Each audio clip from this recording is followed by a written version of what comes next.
Buenas noches, buenas tardes, buenos días, a la hora que nos estén escuchando, estén mirando por YouTube, por Spotify. Otra entrevista, otra charla aquí en Breaking Habits. En esta ocasión tenemos al profesor Roger Rodríguez Ravelo, ¿no? Quien es docente universitario y tiene estudios en el enfoque cognitivo-conductual. Y nos va a comentar un poco de este enfoque, de esta psicoterapia que está en lo que es basada en evidencia, ¿no? Y a la vez su experiencia como docente universitario en todo este tiempo, cómo ha ido evolucionando, qué cosas se está empleando en este momento para mejorar la educación, el conocimiento y la práctica, ¿no? Bien, Andy, ¿qué nos tienes que decir? ¿Cómo están? ¿Cómo están? Muy buenas noches, buenos días, buenas tardes, en el momento que nos estén escuchando.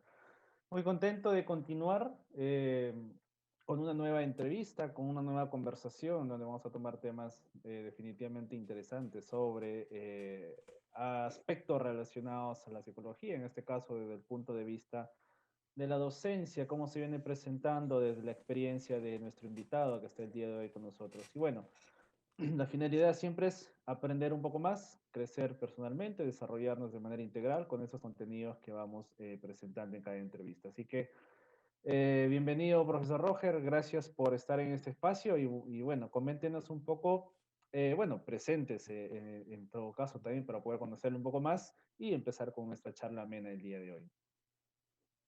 Muy bien, muchas gracias, Andy. Muy buenas tardes, noches, días. Daniel, en primer lugar, muy agradecido por la invitación. Saludar a todas las personas también que en su momento van a estar escuchándonos. Bastante contento y con toda la disposición para poder conversar de lo que ustedes deseen. Bien, en esta ocasión, coméntenos un poco de su experiencia, cómo inicia este auge, este amor por la psicología, por la docencia y a la vez por la psicoterapia. Muy bien. Bueno, mira, te diré, creo que por lo menos en mi vida, las cosas que he ido por donde he ido caminando se han ido dando en el camino, ¿no? Eh, el tema de la psicología para mí fue una cosa que se presentó, ¿no?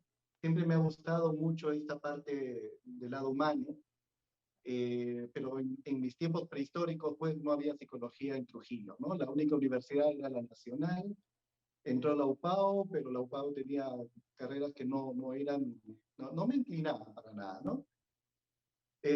Bueno, en ese interín, justo cuando estaba en decisiones fuertes, llega a la Universidad de Vallejo y con el programa de psicología, ¿no?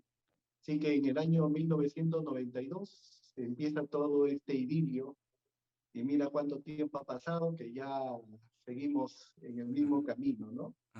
Empecé a estudiar ingresé en 92, empecé en 93 y desde ahí no he parado hasta el día de hoy que seguimos en toda la dinámica del estudio, del ejercicio profesional. Y nada, ¿para qué? Yo creo que la psicología me ha dado muchas alegrías, muchas satisfacciones, muchas felicidades realmente. Yo creo que si las cosas se dieron de esa manera es por algo, ¿no? Yo feliz de ser psicólogo, creo que la psicología es una carrera que tú la terminas amando, ¿no? Y le coges tanta pasión que haces todo lo que puedes hacer de la mejor manera, no solamente por ti, sino también por el beneficio de las personas a las que atiendes, por la gente con la que estás en contacto, ¿no? Y de esa manera tratar de que la psicología también sea cada vez más grande, ¿no? Poner tu granito de arena para que la psicología sea cada vez más fuerte, ¿no? Genial, genial. Entonces, usted viene, digamos, desde los inicios de la psicología acá en Trujillo, ¿no? Desde que empezó con con la Universidad César Vallejo. ¿Cómo ha ido evolucionando el tema de la implementación de la carrera, tanto en la Universidad César Vallejo como en las diferentes universidades que hay actualmente en Trujillo? Mira, creo que ha ido cada vez mejor, ¿no? En mis tiempos, lógicamente, si queríamos tener algún libro, eran muy escasos, ¿no? No había internet. Recordemos, en la década de 90, empezó a correr hacia el 96, 97 y solamente pocos tenían acceso.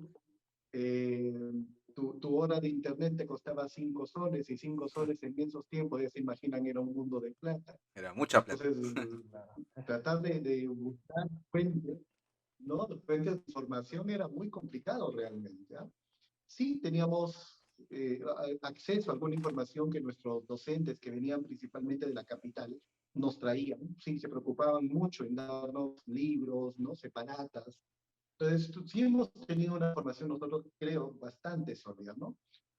Luego ya se han estado aperturando la carrera también en otras universidades y eso ha dado también pie a que todos se vayan implementando cada vez más, ¿no? Yo veo que las universidades en líneas generales sí se han preocupado por tener sus laboratorios, por tener alguna sala de psicoterapia, su cámara GESEL, que ahora sí es muy importante tenerla. Entonces, creo que hemos ido cada vez mejor, ¿no? Y aparte, recuerden que antes la psicología, hace 20, 30 años, era casi desconocida, ¿no? Eran poquísimos los psicólogos que batallaban, que luchaban, eso sí, ¿no? Contra todo. Pero ya desde la década, desde inicios del año 2000, la sociedad también se ha ido aperturando cada vez más. Yo creo que la presencia de las universidades, sobre todo en la zona norte, ha hecho que la sociedad también vaya entendiendo que la presencia de un psicólogo es más que importante. Esa vieja concepción del psicólogo para locos ha ido cambiando de una manera muy rápida y ahora se va haciendo cada vez más común, ¿no? Tú escuchas cada vez más a gente que ve que algún familiar o uno mismo tiene un problema y van a buscar a un psicólogo, ¿no? Ese proceso de cambio creo que ha sido muy importante gracias sobre todo a la presencia de las universidades y de las nuevas promociones que han ido poco a poco saliendo, ¿no? Ajá, interesante, ¿no? Ese cambio de esos últimos 20 años que se ha ido dando y que me imagino ya en este tiempo que es más rápido, sobre todo de toda la data que se procesa se convierte en información y se da, ¿no? Como conocimiento. Pronto ya estaremos seguramente estudiando con algún software, con algún sistema. Bueno, ya se está dando el hecho de poder estudiar desde casa, ¿no? La pandemia nos ha hecho que hagamos esto, pero quién sabe, o bueno, no quién sabe, sino implementar de repente algunos cursos, hacerlo desde casa, tener mayor información y poder compartir, aparte del tema presencial, ¿no? En este tema de la enseñanza y usted como docente, bueno, disculpe que le corte, ¿no? Luego, de repente puede complementar en eso. Este cambio del presencial al virtual, sé que hay cambios significativos, pero ¿usted cree que realmente se puede adoptar este tipo de enseñanza en un futuro o algo aquí cercano? Mira, lo que ha sucedido con este tema de la pandemia es básicamente acelerar algo que ya se veía venir. Este tema de la educación virtual no es nuevo realmente. Quizás en el Perú ha habido mucha resistencia. La ley universitaria, por ejemplo, era bastante reticente, ¿no? A este tema virtual, ¿no? Porque básicamente nació mucho con una concepción de una universidad más del siglo pasado. Claro. Realmente ha sido eso, ¿no? Pero menos mal, disculpen que lo diga así, ¿no? Este tema de la pandemia lo único que ha hecho es empujarnos. De lo que veníamos caminando lentamente, simplemente nos dijo, láncense. Y nos lanzó. Entonces, todas las personas hemos tenido que prácticamente en una sola tener que adaptarnos, dejar tu puntero láser, tu tiza, tu plumón de pizarra acrílica e inmediatamente sentarte frente a una computadora y comenzar a utilizar herramientas digitales. Todo eso en 1 o 2 meses. Si no lo aprendías, te quedabas desfasado, ¿no? Entonces, eh, eso por el tema académico. Pero viene otro tema también bastante interesante, mira. Conversaba con muchos colegas, con varios colegas, ¿ah?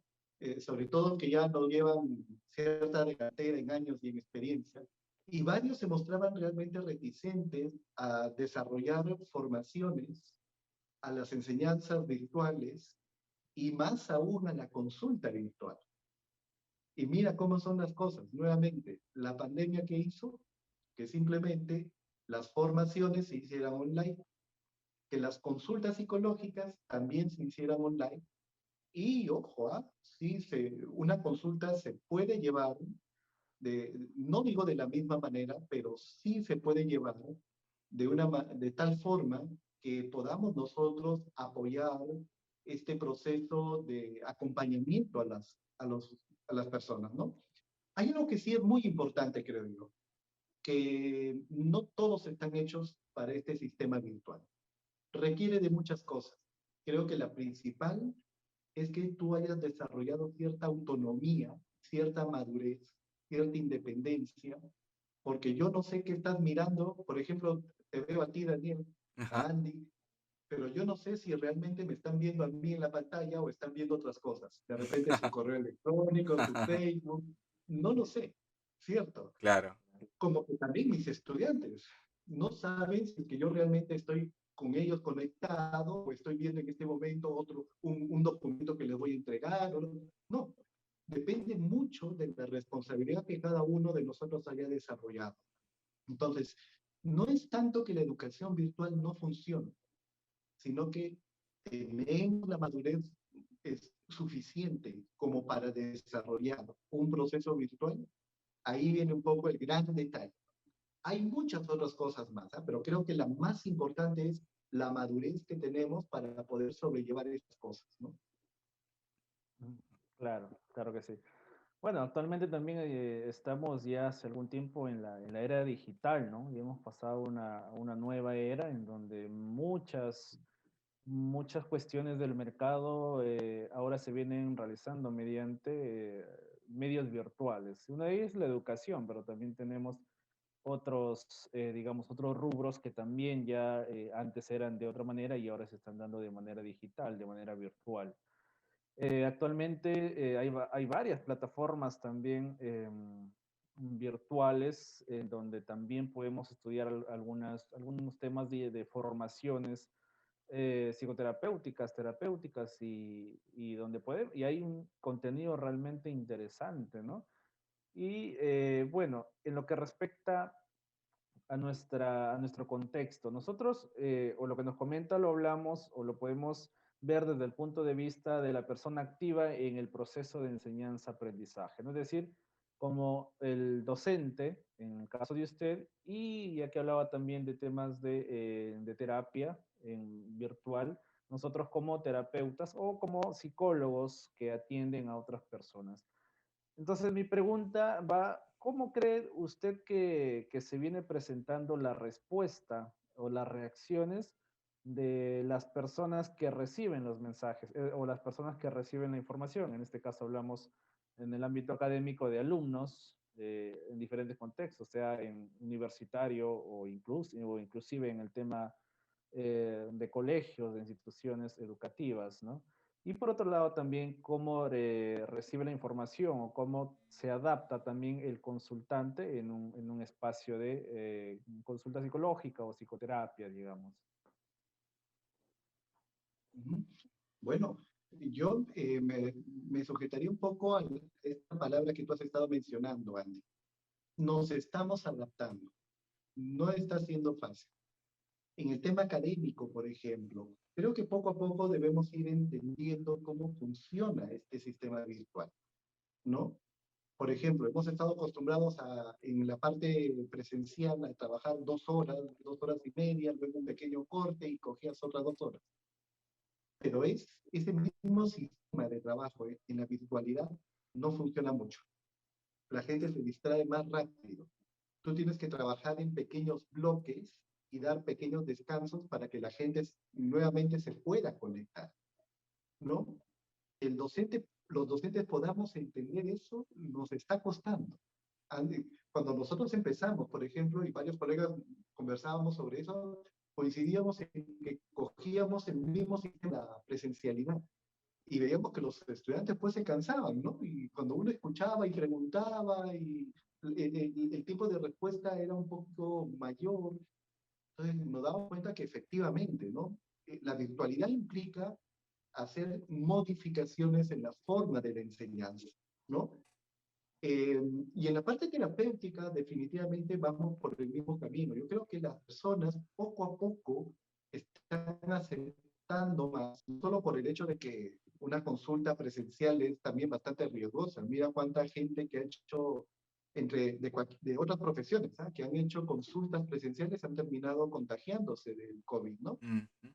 Este, pero nos cuesta entender de que si bien es cierto, reitero, no es lo mismo, pero no es lo mismo no solo porque estemos a través de una tecnología comunicándonos, ¿no? De unos aparatos, sino porque todavía no hemos ido entendiendo perfectamente cómo es este sistema. Entonces, nos va a costar todavía un tiempo más, pero definitivamente creo que este tema de las tecnologías, como ya deben haber escuchado mucho esta frase criada, ¿no? Que llegó para quedarse. Sí, efectivamente, el día que se abran nuevamente puertas, no creo que estos temas virtuales va a continuar.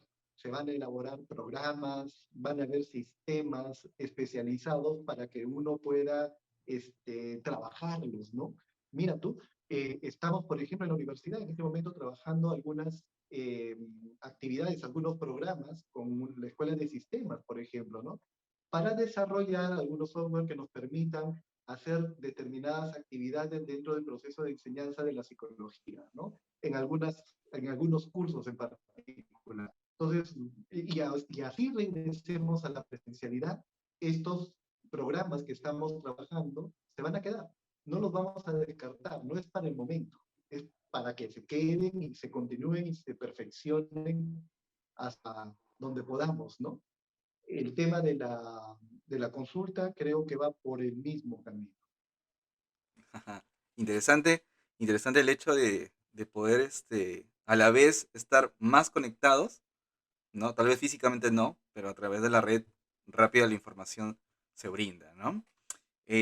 Bueno, ¿cómo cree que, o cómo usted ve la psicología de aquí a unos 10 o 20 años, ¿no? Ah, Usted ha podido ver que ha ido evolucionando, se ha ido mejorando la información, haciendo más investigaciones, ¿no? Tanto desde el enfoque psicoanalítico, pasando por todas las escuelas, hablando un poco del comportamiento humano. De aquí a unos 10 o 20 años, ¿cómo ve a la psicología?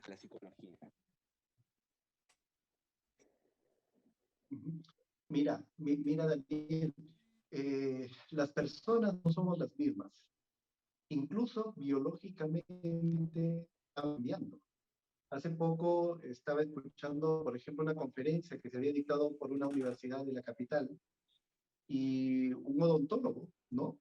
Justo hacía esta referencia, ¿no? De que se está viendo de que algunos adolescentes últimamente está cambiando su biología tanto en cuanto ya no les está creciendo la muela del juicio. Ujú. Ustedes ven también en términos biológicos que antes las damitas menstruaban a los 13 años, ¿no? 12, pero en los últimos años esa edad de inicio, ¿no? Su menarquia la tienen a los 10 años, por ejemplo. Entonces, se está adelantando los procesos. En el ámbito psicológico, ni qué decir. Mi generación es radicalmente distinta a la tuya, a la de antes, radicalmente diferente.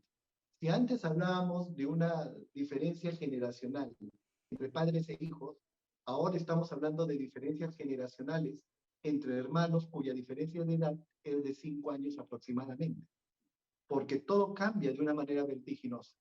Y les cuento esto porque la psicología, entre muchas cosas bonitas que tiene, es que va cambiando junto como van cambiando las personas también. Vamos Ujú. evolucionando.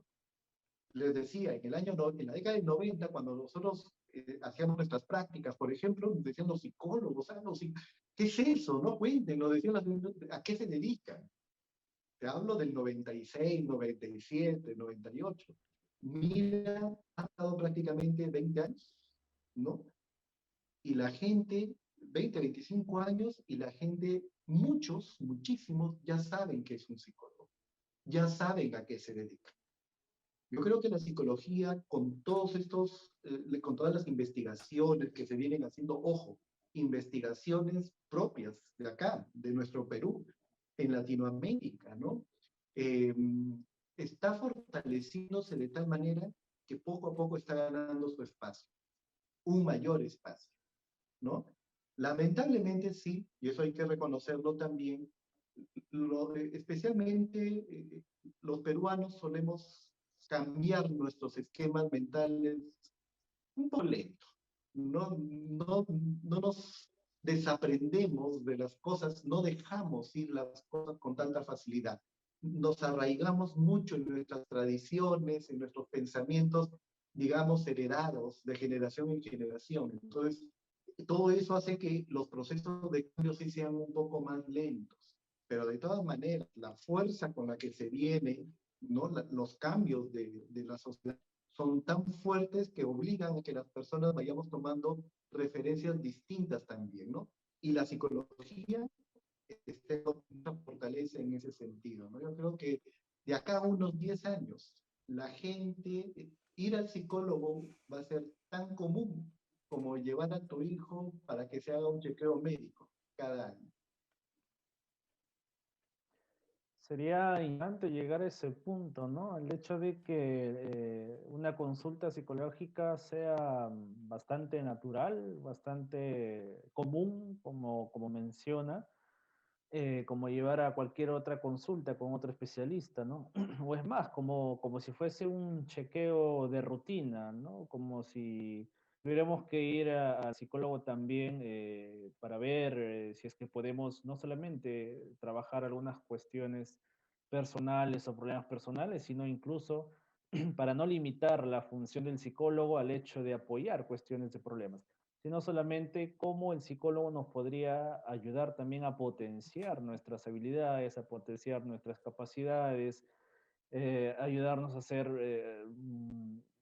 mejor, ayudar, apoyar nuestra funcionalidad personal, social, laboral, ¿no? En todos los contextos en los que nos desarrollamos. Entonces sería bastante interesante en realidad que en un tiempo no muy lejano pues no sigan estos juicios, no sigan digamos estas ideas a veces bastante equivocadas sobre la función del psicólogo, eh, estos pensamientos orientados a que el psicólogo es para los locos o inclusive no las personas pasan por un montón de especialidades, pasan por otras personas quizá de algunas prácticas fuera de la ciencia en realidad, para al final del túnel recién acudir a un psicólogo, ¿no? Entonces es bastante lamentable por una parte y bueno, comprensible también por las mismas creencias, las mismas características culturales que tenemos en nuestra sociedad.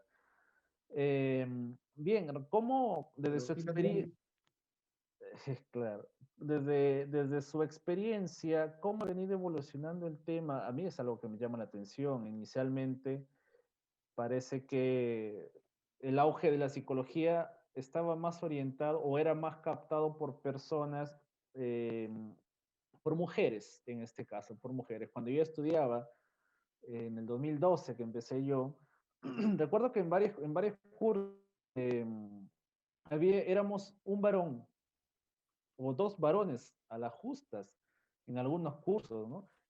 Pero la universidad, por el contacto que tenía con algunos chicos que estaban en ciclos anteriores, era que había aumentado la cantidad de varones que estudiaban psicología y disminuido un poquito el tema de las mujeres que estudiaban psicología.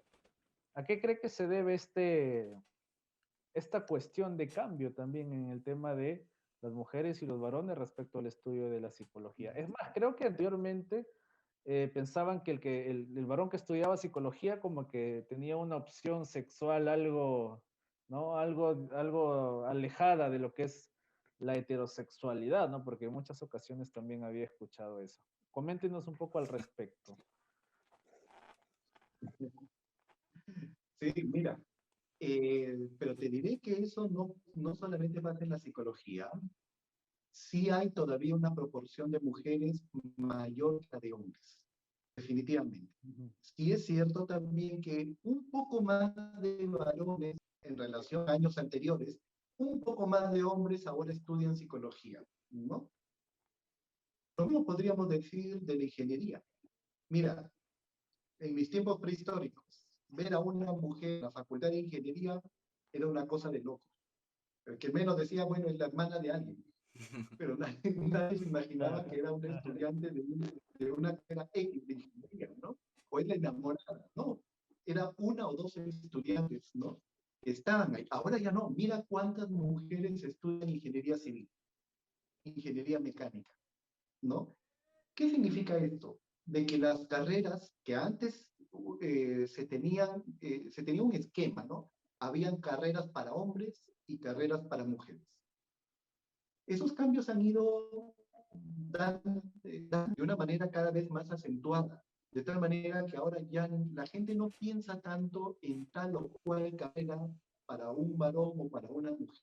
Ya no, estamos rompiendo esos esquemas. Todavía hay algunas carreras que hay cierta resistencia, por ejemplo, educación inicial. ¿Cuántos profesores de educación inicial conocen? ¿No? Contaditos, ¿eh? En todo el Claro, Perú, contaditos, ¿no? ¿Por qué? Porque hay todavía un esquema, un estigma de que el varón, si no estudia X carrera, no es varón. Lo mismo para las mujeres, ¿no? ¿Se está rompiendo? Sí, definitivamente. Y esto también tiene que ver con el hecho de que las generaciones que están viniendo se muestran mucho más receptivas, son mucho más, tienen mayor apertura, por ejemplo, para hablar de los temas de género. Gente, por ejemplo, de mi grupo etario, ¿no? De base 4, base 5, ¿no? O eres varón o eres mujer. La gran mayoría, ¿no? Ya solamente te aceptan otro tipo de posturas. Los chicos que están viniendo, los adolescentes, los jóvenes, por ejemplo, no se hacen problemas tanto así, ¿no? Si un amigo o una amiga que es homosexual, ¿no? Que es lesbiana, o sea, para ellos, ¿no? Bienvenidos, son amigos, son amigas, no pasa nada. ¿Correcto? Entonces, ese tipo de cambio de mentalidad ha hecho, repercute en todo aspecto de la sociedad. ¿Sí? Cada vez más la ropa va siendo indistinta, los colores van siendo indistintos, el tema de los estereotipos se van rompiendo en muchos aspectos. Mira tú en la televisión, ¿no? A mí me gusta mucho ver las series, pero ahora en todas series, y no en todas, prácticamente el tema de la homosexualidad se toca de manera abierta.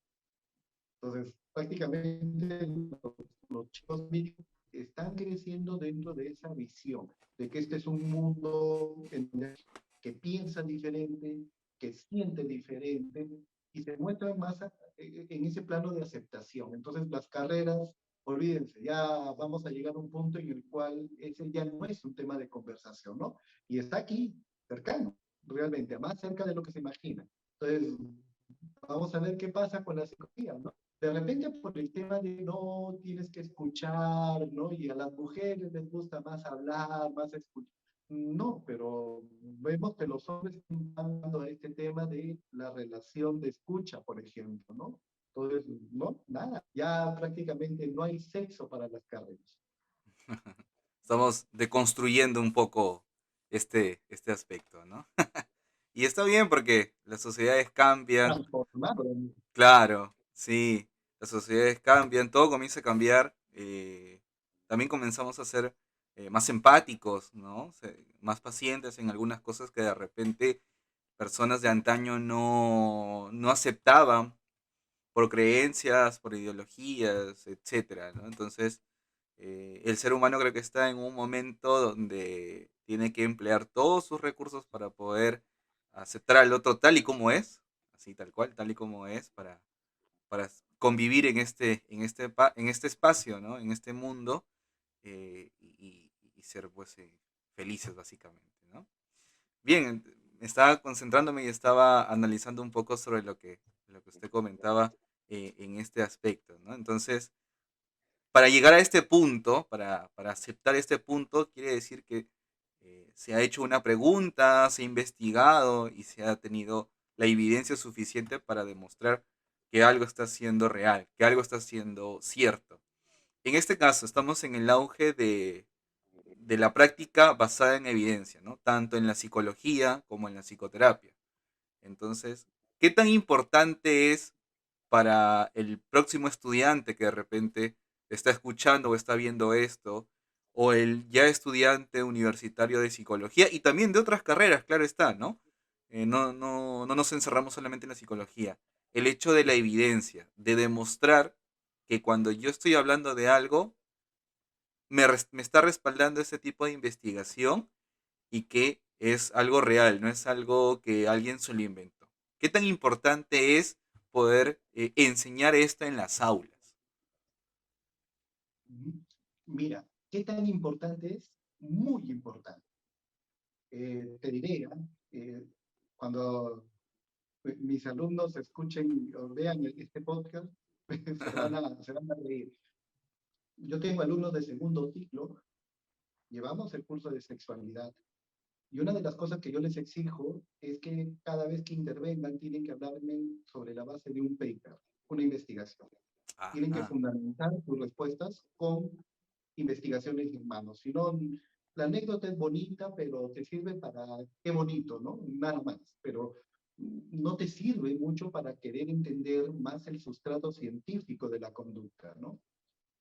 Es importante, sí, pero recordemos también que tenemos nosotros una infinidad de enfoques que, si bien es cierto, no se basan en una evidencia tan tangible, tan concreta, pero que sin embargo funcionan, ¿no?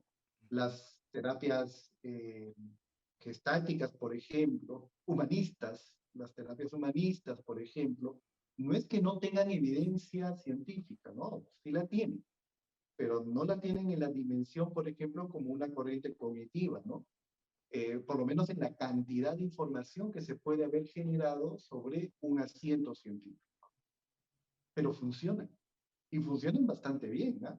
Y para algunos casos, por ejemplo, para hacer una desestructura, para desestructurar a las personas, para trabajar la parte afectiva, funcionan a veces mucho más que una terapia mucho más convencional y estructurada. Yo creo que en realidad todos los enfoques que tenemos dentro de la psicología cumplen un papel muy importante.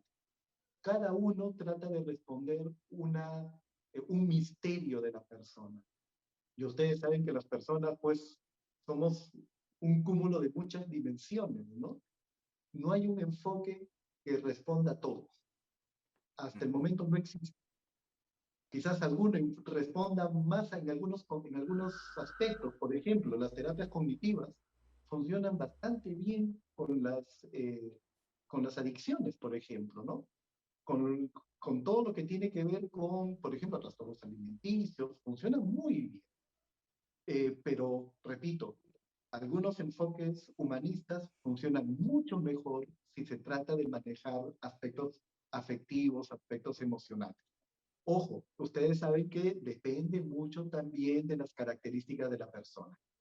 No todas las personas pueden llevar adecuadamente una terapia psicoanalítica, humanista, cualquiera que éste sea, sistémica o cognitiva.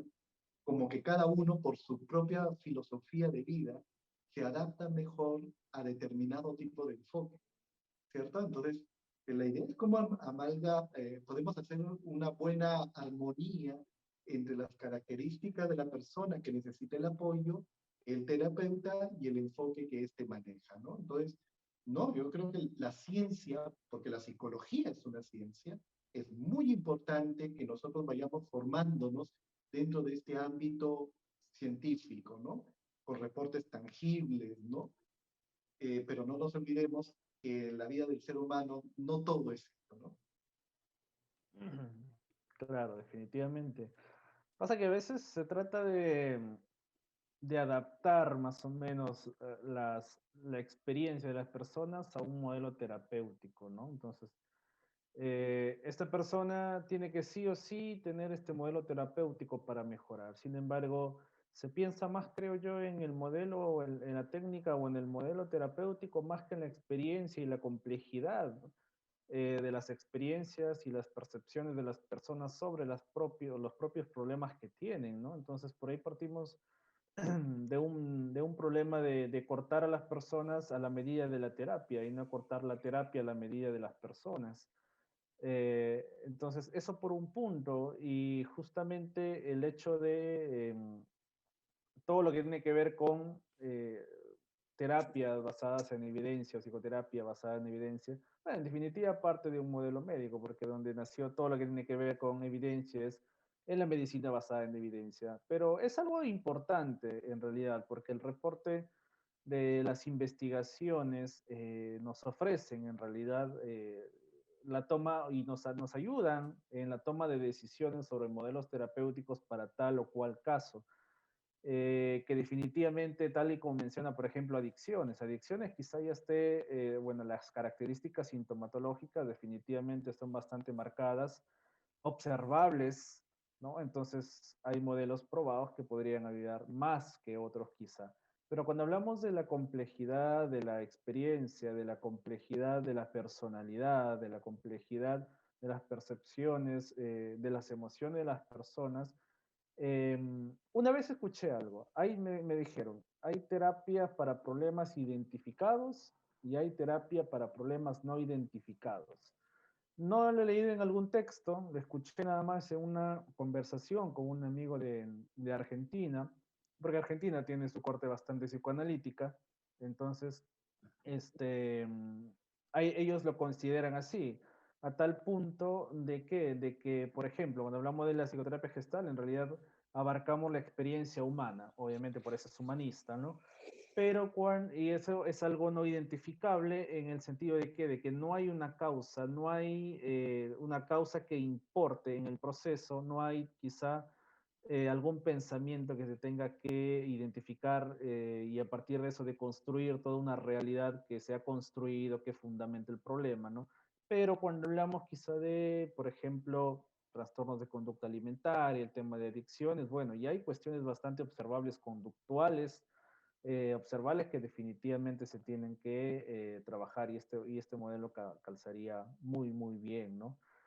Desde su punto de vista, bueno, antes de hacer mi pregunta, creo que también va por el tema de orden, no sé si tanto político, de que los modelos basados en cognitivo-conductual están reconocidos por la OMS, ¿no? Más no otros modelos de otros enfoques también terapéuticos.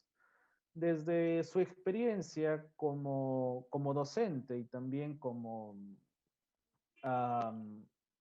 por los estudios que ha tenido en el modelo cognitivo-conductual, eh, ¿sobre qué problemas mayormente se podría aplicar la psicoterapia cognitivo-conductual y que realmente resulte un tanto efectiva?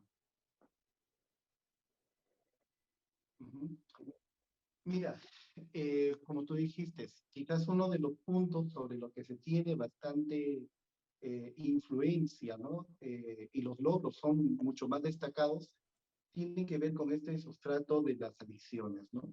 No son los únicos, obviamente. El campo, por ejemplo, de la modificación de conductas también es bastante interesante, ¿no? Recordemos que la terapia cognitivo-conductual justamente tiene su vertiente en la teoría conductual y en las teorías cognitivas, ¿no? La teoría del aprendizaje, ¿no? Recordemos nuestros estudios de condicionamiento clásico, condicionamiento operante, vicario, ¿no? Pero también, ¿no? Somos seres humanos que desarrollamos ciertos estilos de pensamiento. Entonces, la conjunción de estos elementos hacen que poco a poco la terapia cognitivo-conductual vaya fortaleciéndose cada vez más, ¿no? Y es ahí en donde centra su atención fundamentalmente en estos tipos de cambio de conductas, el trabajo de fobias, por ejemplo, que es interesantísimo, ¿no? A través de procesos de sensibilización sistemática, de acercamientos progresivos, por ejemplo, ¿no? Entonces, yo creo que las terapias se pueden adaptar a muchas, si no todas, pero sí a muchas aspectos, muchas dificultades por las que puede atravesar una persona, ¿no? Ahora, es aquí donde creo, donde se desarrollan mejor. Digamos que es el lugar, el hábitat natural, donde la terapia cognitiva ha tenido muchos mayores logros, ¿no? No se descarta lo demás, pero quizás ahí tenemos nosotros un tipo de trabajo que tiene mayores resultados. Ah, en el ámbito del cambio de conducta, de las adicciones, de las fobias.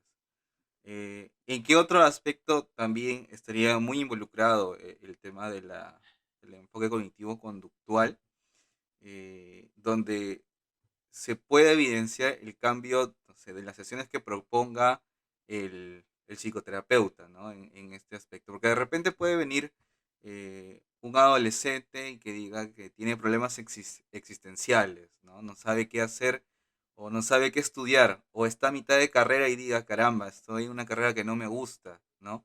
O que venga una madre de familia y diga, mi niño es malcriado, ¿no?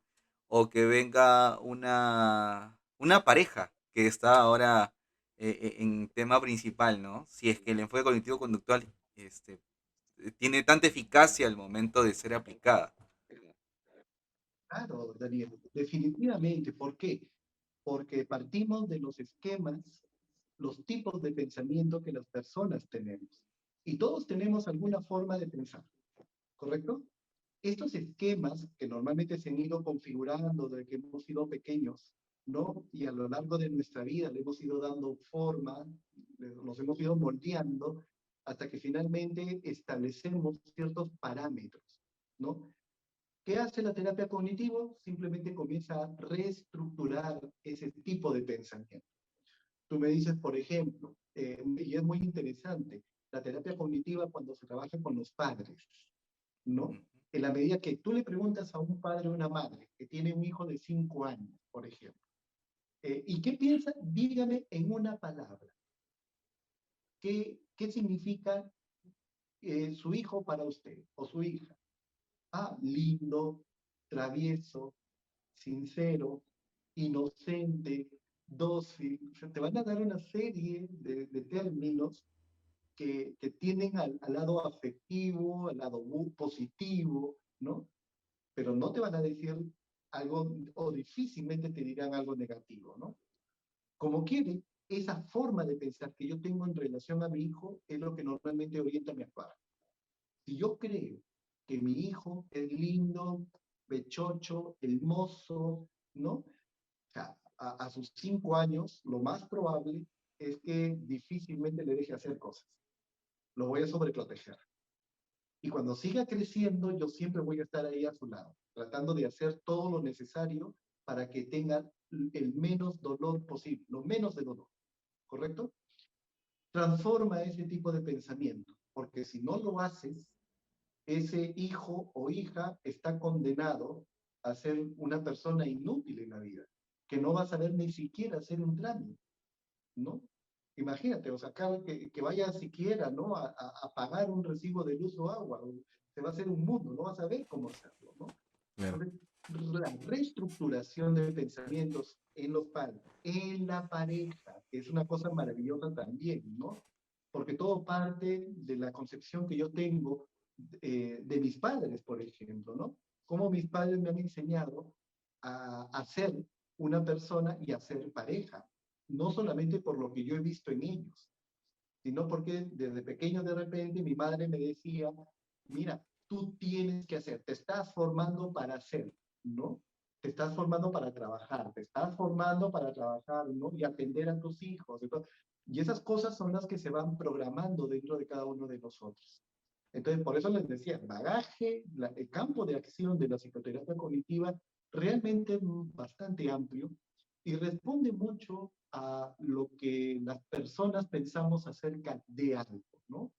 Pero, y el trabajo es interesante porque consiste en contrastar tu estilo de pensamiento con la realidad que tienes y de repente te das cuenta de que esa forma de pensar no te ayuda mucho y tienes que comenzar a generar algún tipo de cambio, por lo tanto, romper el esquema que tienes para cambiarlo por otro mucho más constructivo. más constructivo para ti y para los demás. Claro, claro. Nuestros esquemas fundamentan, ¿no? Tanto, digamos, la salud como los problemas que podamos presentar emocionalmente o en diferentes, o con diferentes manifestaciones en diferentes contextos.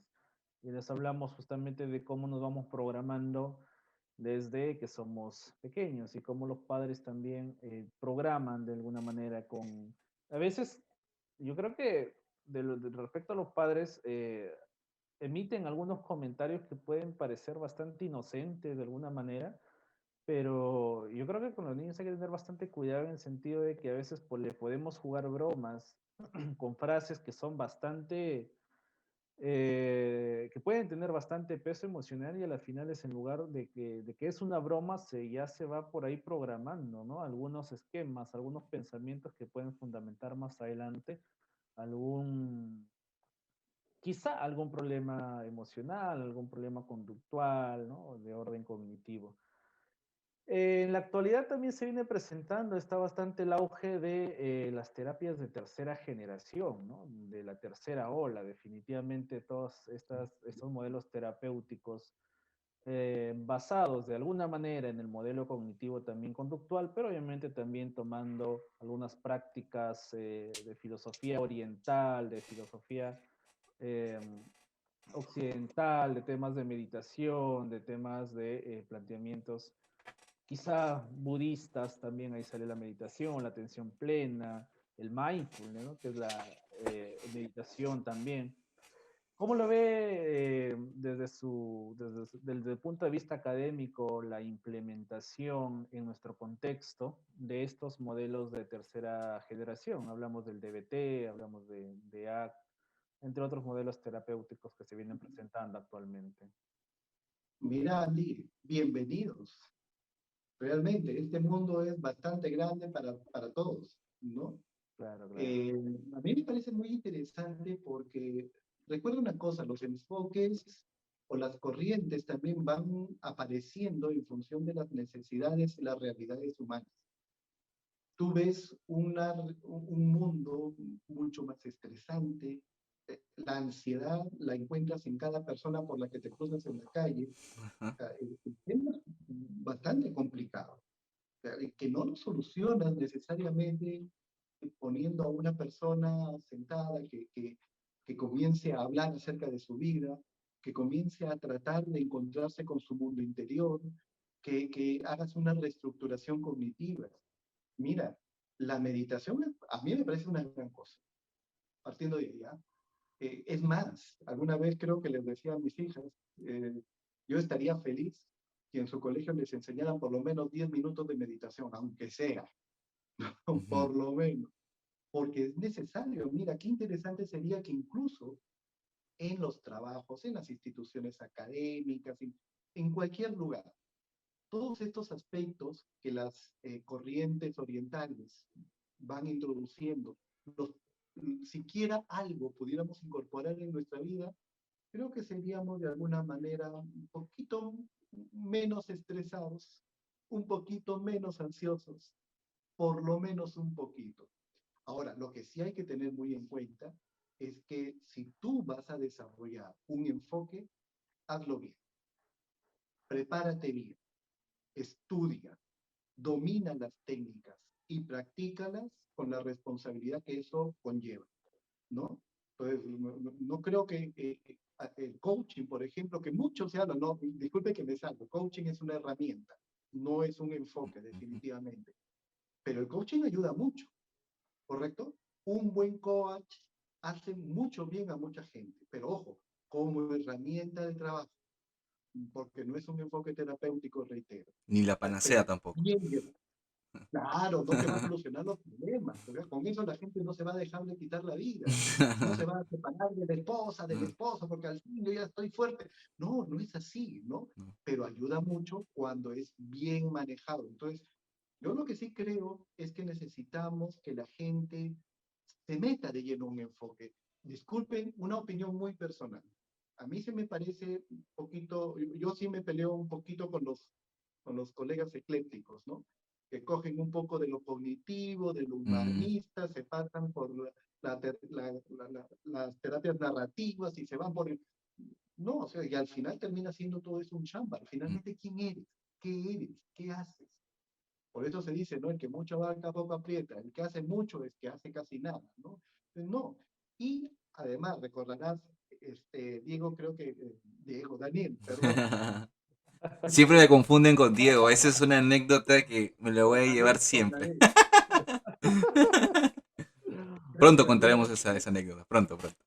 alguna vez les dije en clase, ¿no? Eh, cada uno de nosotros tiene una filosofía de vida. Tú, Daniel, Andy y todas las personas que nos pueden estar escuchando, tenemos una forma de pensar. Y esa forma de pensar y ese estilo de vida y esa forma de conducirte tiene que ver mucho con un enfoque en particular.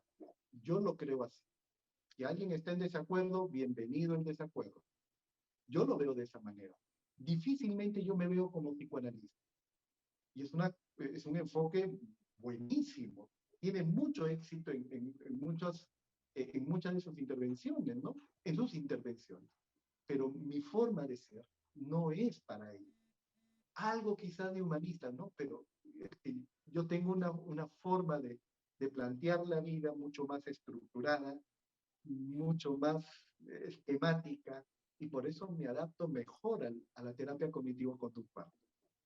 Entonces, lo único que yo les diría es, no se trata de marcar, dedícate a algo, hazlo bien, y vas a ver que todo lo que tú hagas te va a salir de lo mejor, ¿no? Y vas a hacer mucho bien. Claro, claro. Sí, justamente pensaba en ese aspecto, ¿no? De querer ser un todista, ¿no? Yo soy psicoterapeuta de parejas, soy de niños, de problemas de, no sé, de cualquier tipo, ¿no? Entonces, creo que a veces eh, queremos hacer mucho y no nos enfocamos en ser algo o hacer algo y hacerlo bien, ¿no? Y de repente podamos adoptar algunas cosas que pueda ser también nuestros fuertes, ¿no? Pero enfocarnos en algo que realmente nos da resultados, ¿no? Y creo que por ahí está viniendo el problema o el detalle cuando una persona termina psicología, ¿no? Y, y está en la necesidad o en la búsqueda de un trabajo. Y el trabajo que rápidamente se puede conseguir es en el colegio, ¿no? Y a veces los profesores, el director, o bien tienen ideas un poco, no sé si preconcebidas, pero es algo como que yo me he topado con esa realidad de, o bien es el psicólogo es el de las dinámicas, el que va a animar aquí a todo el mundo y el que va a hacer feliz a todos, o el que puede solucionar los problemas de los niños, ¿no? No importa si los padres están asesinándose, no importa si el padre o la madre está enjuiciada, no importa, pero la cuestión es cuando acá viene el psicólogo, ¿no? Entonces, creo que ahí viene y ahí es donde está también la responsabilidad tanto del docente como del estudiante, el hecho de saber, ¿no? De saber hacia dónde va o hacia dónde está dirigido, porque nos topamos con la realidad, sobre todo en la realidad peruana, que estudiamos de todo, de todo, de todo, pero cuando salimos a la cancha nos, nos chocamos con esa realidad de, ¿y ahora qué hago, no? Todavía no tengo una formación, de repente hice mis prácticas en la parte organizacional, pero me estoy metiendo en un colegio y en ocasiones no soporto a los niños porque no son lo mío, pero tengo que trabajar porque para eso estudié. Entonces, ¿qué es lo que se podría cambiar? No sé, de repente la malla curricular, de repente en el tipo de enseñanza, en este momento, para que los que vienen, las siguientes promociones, se den cuenta y sepan qué hacer ya en la realidad. Mira, y yo lo que creo es que normalmente todas las universidades forman psicólogos generales, ¿no? Pero sí debemos tener claro nosotros de que cuando tú sales conociendo mucho sobre la conducta humana, sobre el ser, sobre el mundo interior del ser humano, pero eso no lo es todo, ¿correcto? Entonces, eh, creo que en el camino formativo uno tiene que ir enseñándole a las personas que es solamente un primer paso. El segundo paso tiene que ver con la especialización, ¿no? Eh, Mira, en tiempos anteriores, hoy veo que la gente se va perfeccionando cada vez más, va tomando un camino. Es lo que yo veo ahora en muchos colegas. Antes, tú bien decías, ¿no? Tú veíamos a los colegas, ¿no? Que ponían perito forense, experto en terapia de pareja, experto en problemas de conducta en niños. Era un semejante menú para que tú escojas, ¿no? Claro. Pero ya no ves mucho eso ahora. ¿Te has dado cuenta?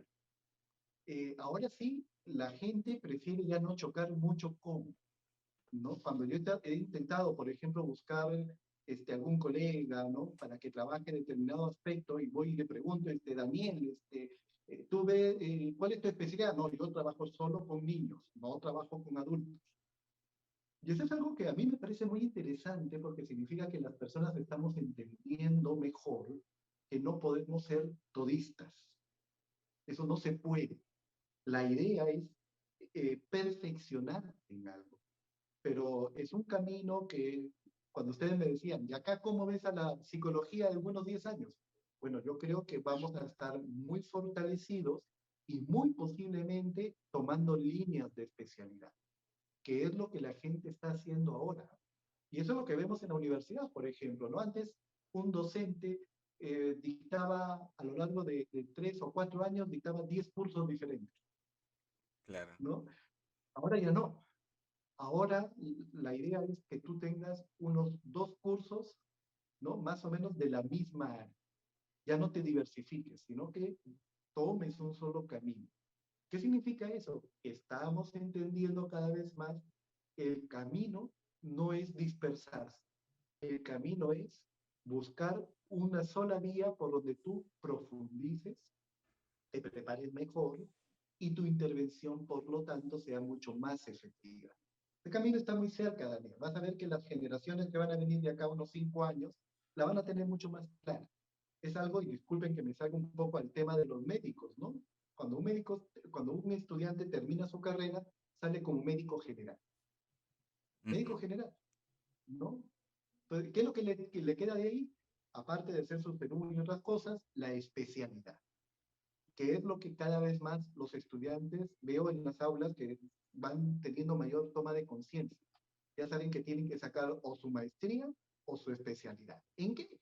En lo que te gusta, en lo que tú crees que vas a ser bueno, en lo que eres más diestro, en lo que tienes mayor facilidad, en lo que te apasiona por mismo, ¿no?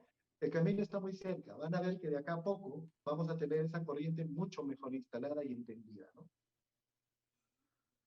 Claro, definitivamente sería muy conveniente, creo, e importante que, digamos, las nuevas generaciones empecemos a pensar, o bueno, se empiece a pensar en el tema de seguir una línea de carrera, ¿no? Seguir una línea de carrera en donde no solamente uno se va a sentir cómodo realizándose en esa línea de carrera, en esa especialización, sino que a la vez va a ser muy productivo para el servicio hacia las demás personas.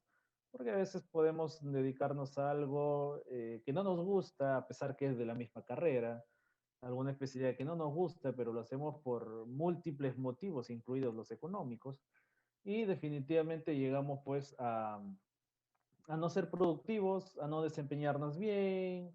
De ahí viene la insatisfacción incluso con el tema de la especialidad, inclusive a veces con la misma carrera, ¿no? Entonces es algo que creo que eh, no deberíamos llegar a pensar, ¿no? En lugar de animarnos con nuestra carrera que es tan hermosa, a las finales vamos a resultar desanimándonos y optando por quizá por otra carrera totalmente diferente, ¿no?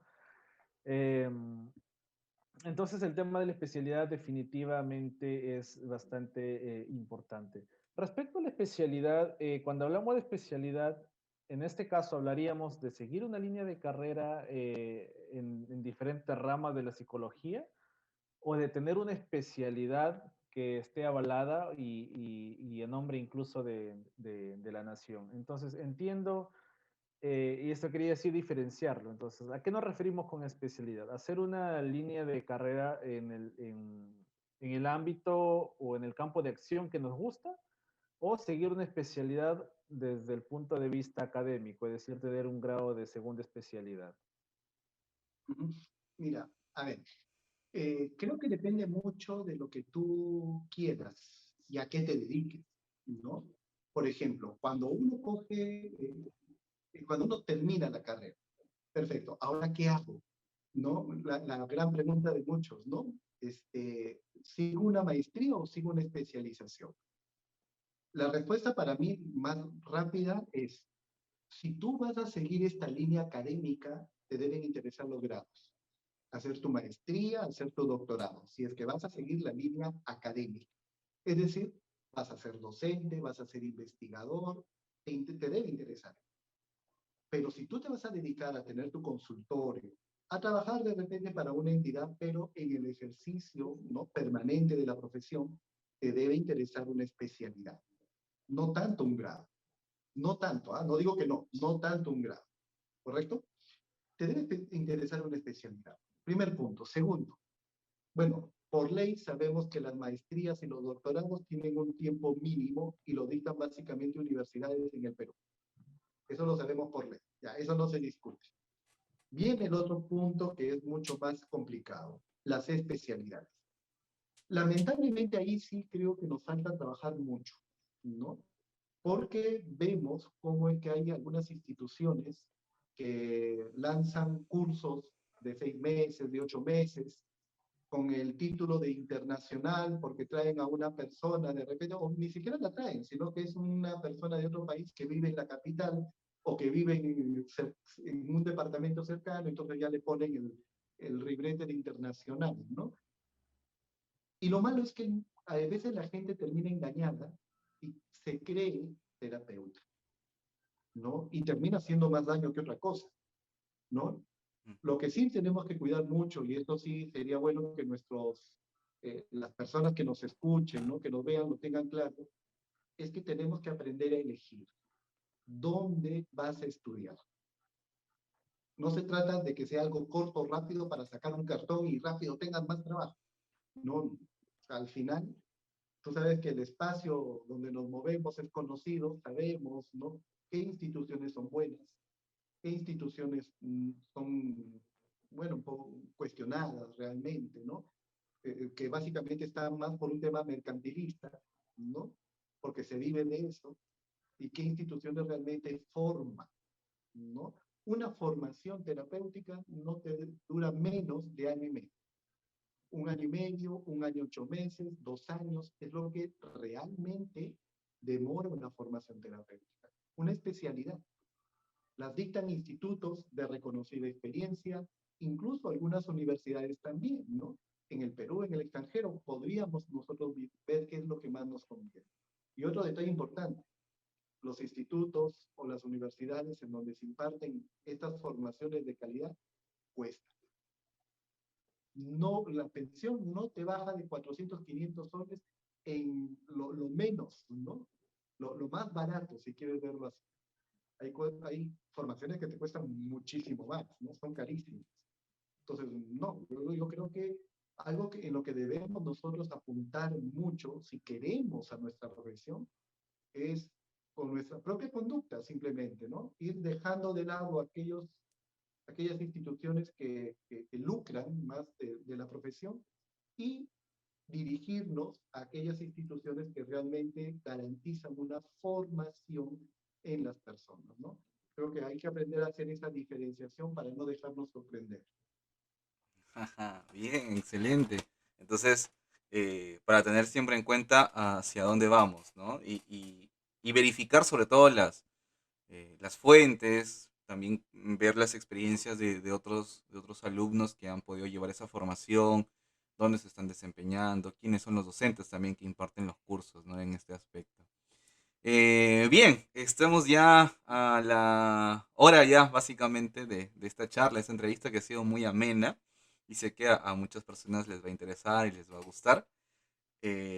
Bueno, muy agradecidos por estar en este espacio, poder compartir un poco de su experiencia, de su praxis y, y ver que la psicología sigue evolucionando, sigue brindando herramientas para poder mejorar el comportamiento y la conducta humana y el pensamiento de las personas, ¿no? Profesor, unas últimas palabras para ir cerrando esta charla, esta entrevista. Ujú. No, nada, Daniel. Te repito nuevamente, agradecerte a ti, a Andy, por la invitación. A todos nuestros oyentes, decirles, ¿no? La psicología es una carrera apasionante. No, no, es una carrera que poco a poco ha ido aperturándose a más cosas. Es una carrera que desenfunda muchos misterios también. No es fácil porque tratar de interactuar con cada una de las personas, con un mundo muy particular, con una forma muy diferente una que otra, amerita realmente de mucho, ¿no? Los psicólogos no somos seres de otro planeta, simplemente nos formamos para ser más observadores, más detallistas en ciertos aspectos que de repente para cualquier otra persona puede ser algo muy trivial, para nosotros es muy importante porque nos sirve para nuestra intervención. Y aquellos colegas, ¿no?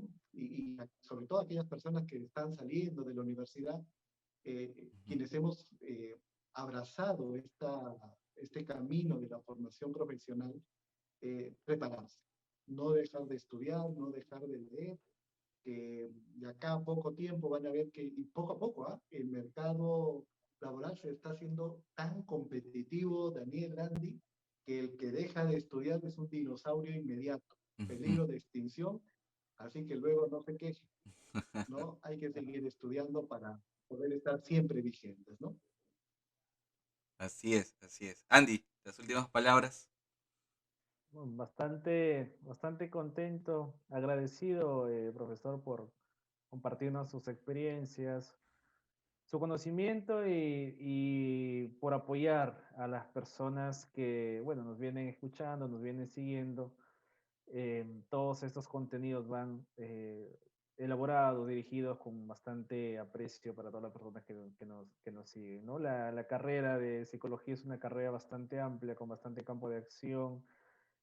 Es un campo realmente casi infinito en donde se tiene que estudiar constantemente. Hay muchísimo por conocer, hay muchísima literatura por leer, hay muchísima experiencia aún por desarrollar. Y así que, al igual que en diferentes carreras, el estudio nunca termina, ¿no? Y eso es algo, y eso es una premisa que creo que toda persona que ingresa a estudiar cualquier carrera debería tener, ¿no? No por el hecho de terminar cualquier carrera, ya ese es el tope y de ahí lo que sigue simplemente es eh, trabajar y ganar dinero, ¿no? Cosa que no es así. Aparte que el mundo constantemente viene siendo más competitivo y como viene siendo más competitivo necesitamos mayor preparación.